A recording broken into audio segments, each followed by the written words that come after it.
Mais movimentações políticas aqui no Poder Expresso. Os aliados de Michele Bolsonaro veem Flávio consolidado como candidato à presidência e poucas chances de Bolsonaro, pai, ex-presidente, mudar de ideia. A ex-primeira-dama avaliava Tarcísio como o candidato mais viável, mas o governador foi descartado pelo marido. Essa apuração é do Yander Porcela, que estava falando agora há pouco conosco, e também da Vitória Abel. E está lá no nosso portal de notícias também. Muita notícia por lá, né? Vale a pena você conferir. sbtnews.com.br. O entorno da ex-primeira-dama Michele Bolsonaro avalia que dificilmente o senador será substituído por Tarcísio de Freitas. A interpretação é de que as chances de Jair Bolsonaro mudar de ideia são baixas, mesmo depois de Michele ter demonstrado apoio ao governador de São Paulo. O ex-presidente, de acordo com interlocutores, quis mandar um recado ao Centrão ao escolher o filho como sucessor. De que ele é quem tem mais votos ou teria mais votos, aliados da ex-primeira-dama afirmaram que Michele enxergava Tarcísio como um candidato com maior viabilidade eleitoral, logo depois da condenação de Bolsonaro pelo Supremo Tribunal Federal. E de acordo com eles, os números das pesquisas no fim do ano passado eram o principal argumento de defesa de Tarcísio. Mas os novos levantamentos vêm apontando o crescimento de Flávio Bolsonaro nas intenções de voto. O entorno de Michele Bolsonaro também pontua que as lideranças de partidos de centro não se esforçaram para concentrar apoio a Tarcísio. Aliados da ex-primeira-dama lembram que, mesmo defendendo o governador nos bastidores, PSD, União Brasil e Novo lançaram seus próprios candidatos à presidência e não apoiaram publicamente o governador de São Paulo. E o governador do Rio Grande do Sul, Eduardo Leite, disse hoje, durante entrevista ao programa Central de Notícias, que quer ser presidente da República. Ele defendeu um caminho alternativo aos candidatos Lula e Bolsonaro. Vamos acompanhar. O que eu melhor posso fazer dentro do PSD, é isso que eu tenho colocado, é oferecer uma candidatura com efetiva independência. Nas últimas eleições, eu não declarei apoio nem ao Lula, nem ao Bolsonaro, porque divirjo da forma deles de ver o Brasil, de ver o país, de ver a máquina pública, da forma de fazer política, e defendo um caminho alternativo. E essa independência é que eu quero colocar à disposição do PSD, sendo candidato a presidente, porque desejo ser presidente, desejo um caminho de melhor condição de governar o Brasil com mais paz, com menos ataque às pessoas, com mais ataque aos problemas, né? Criando uma coalizão para superar os graves desafios que o país tem.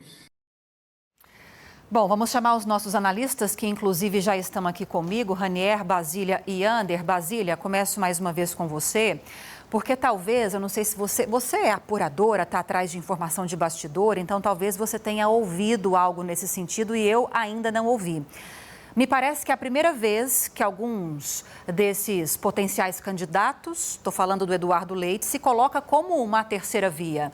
Porque até então a gente tinha candidatos que, embora do Centrão, embora caminhassem nesse momento, não com Bolsonaro, mas andavam de forma paralela ao candidato Flávio Bolsonaro, o próprio Jair Bolsonaro, o ex-presidente. Não, Eduardo Leite se coloca na posição de independente, uma terceira via, nem com Lula, nem com o candidato de Bolsonaro.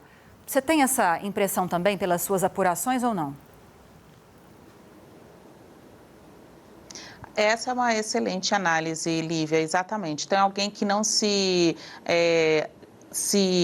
relaciona, né, diretamente nem com o presidente Luiz Inácio Lula da Silva, politicamente falando, eleitoralmente falando, nem com o ex-presidente Jair Bolsonaro, apesar de ser um candidato ligado à direita e na condição de governador do Rio Grande do Sul, já ter vindo aqui a várias circunstâncias, encontros com o presidente Lula, isso não significa que ele seja nem Bolsonaro, nem Lula.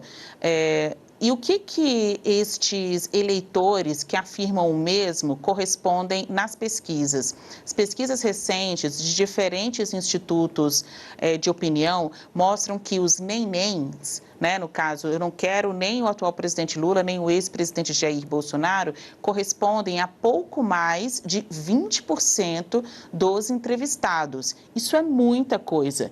Em uma eleição em que o atual presidente aparece como o preferido em todos os cenários e os seus concorrentes chegam ali a somar cerca de 20%, 25%, dificilmente, dependendo do cenário, passam dos 30%, você ter um candidato que não temos um nome, mas um perfil que não seja nem ligado a Lula, nem a Bolsonaro, com 24% de intenção de votos, só para a gente ficar aqui no registro de uma destas recentes pesquisas, é muita coisa.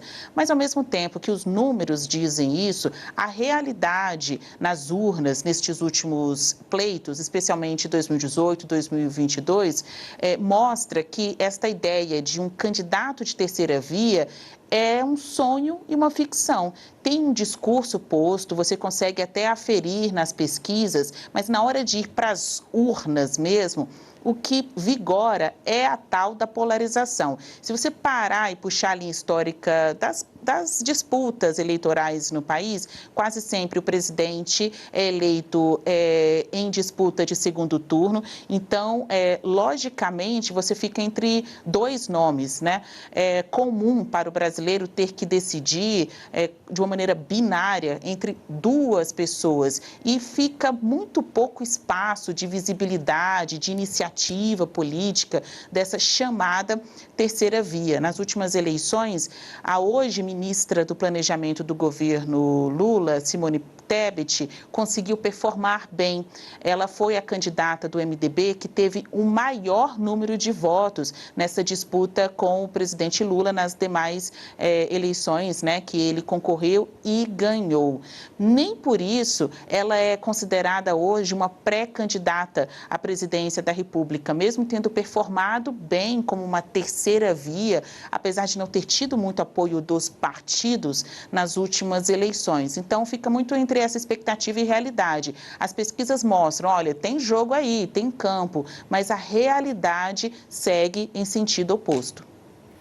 Ranier, vou te ouvir agora sobre esse mesmo assunto, depois eu vou voltar na reportagem que nós mostramos no SBT News para falar com o Yander. Nós temos, então, uma questão aí que talvez seja crucial ser decidida o mais rapidamente possível pelo próprio PSD, porque nós temos Eduardo Leite se colocando como potencial pré-candidato à presidência da República, mas Ratinho Júnior também quer essa oportunidade. Você tem acompanhado um pouco sobre isso também? Sim, Lívia. O presidente do PSD, o Gilberto Kassab, ele sempre fica jogando com essas candidaturas, com a possibilidade de ter o candidato próprio. Há vários meses, ele sempre reafirma a intenção do partido de ter candidatura própria, caso o governador de São Paulo, o Tarcísio de Freitas, não seja o candidato a presidente. Então, os dois principais candidatos aí do partido que se despontam e que têm o apoio aí do Gilberto Kassab é o Eduardo Leite e o Ratinho Júnior. Como você bem pontuou, o Ratinho Júnior, ele transita ali não é bem um bolsonarista, mas apoia teses do Bolsonaro, tenta angariar o apoio do Bolsonaro.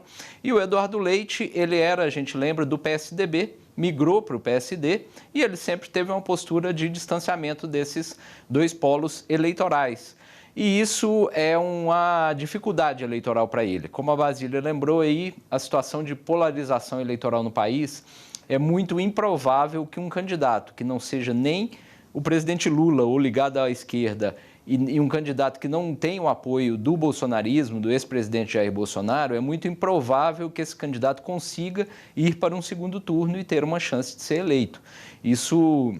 Essa tentativa de terceira via, ela vem sendo tentada há anos e por hora no mundo político ali, os principais caciques políticos, dirigentes partidários e analistas políticos, cientistas políticos de pesquisas, eles têm apontado que ainda esse cenário não se vislumbra. Esse cenário pode ocorrer, Lívia, lá em 2030, quando o presidente Lula já vai estar com 85 anos, o presidente Jair Bolsonaro, por hora, está inelegível e está preso. Então, discute-se ali uma sucessão no PT e uma sucessão no bolsonarismo. E aí é um espaço maior para uma terceira via. Por hora, parece um pouco, ou melhor, parece muito improvável.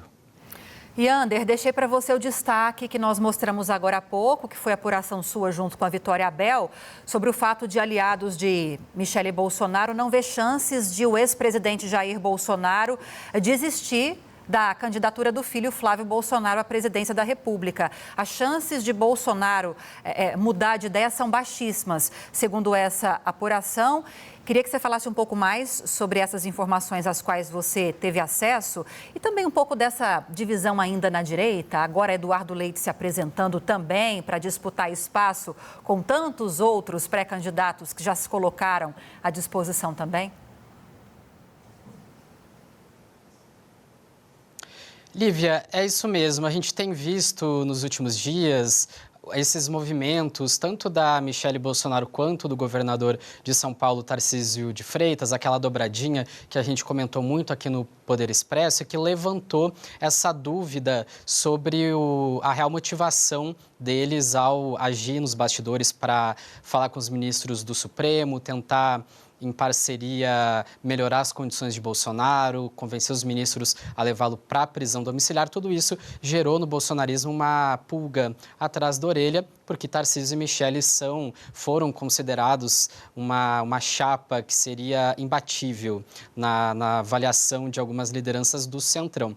Agora, por mais que sim, eles ainda não tenham perdido completamente as esperanças de que Flávio Bolsonaro possa ser substituído por Tarcísio nas eleições, na candidatura de oposição, as chances hoje são muito baixas e Michele sabe disso, o entorno da Michele sabe disso e cada vez mais a ficha está caindo de que o ex-presidente Jair Bolsonaro não vai desistir da candidatura de Flávio para dar lugar a Tarcísio. O que esses aliados da Michele disseram é que ela avaliava e avalia assim, que Tarcísio tinha e tem mais viabilidade eleitoral por conta de pesquisas que mostram ele com uma rejeição mais baixa que a de Flávio e que mostravam com uma intenção de voto maior. Agora, as pesquisas já colocam, apesar de Flávio ter uma rejeição muito alta, já colocam ele muito mais competitivo. Essa pesquisa que saiu nessa semana, Atlas Bloomberg, mostrou ele mais competitivo no segundo turno, ali com uma intenção de voto igual à de Michele e a de Tarcísio. Então, tudo isso acabou fortalecendo nos últimos dias essa candidatura de Flávio, que torna mais difícil ele desistir. Só que, mais do que ele desistir, quem teria que mudar de opinião é o próprio ex-presidente Jair Bolsonaro. O que eu ouvi de aliados dele é que ele ficou muito incomodado com o Centrão, se sentiu abandonado pelos partidos de centro-direita, avalia que eles não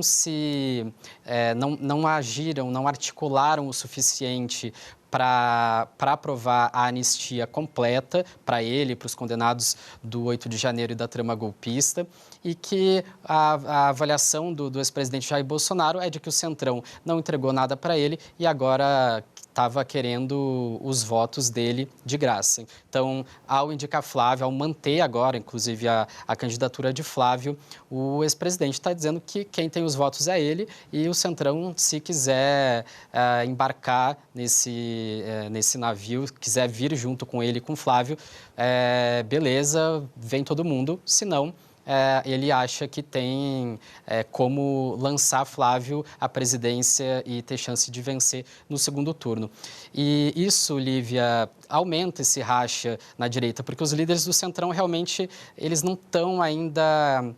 Eles ainda não acreditam, não estão convencidos de que Flávio é viável no segundo turno contra Lula. Então, esses candidatos todos da direita que estão aí colocados vão continuar e a gente vai ter ainda por muito tempo, pelo menos, essa pulverização de candidaturas de oposição, Lívia. É bom que a gente tem muito assunto para discutir aqui. Você mencionou, inclusive, essa pesquisa Atlas Bloomberg, que foi que a gente destacou. Nós trouxemos muitos detalhes, muitos cenários dessa pesquisa no começo dessa semana. A Basília conseguiu até que o Yuri, um dos responsáveis pelo Instituto, viesse falar conosco. Ele deu uma entrevista para a gente.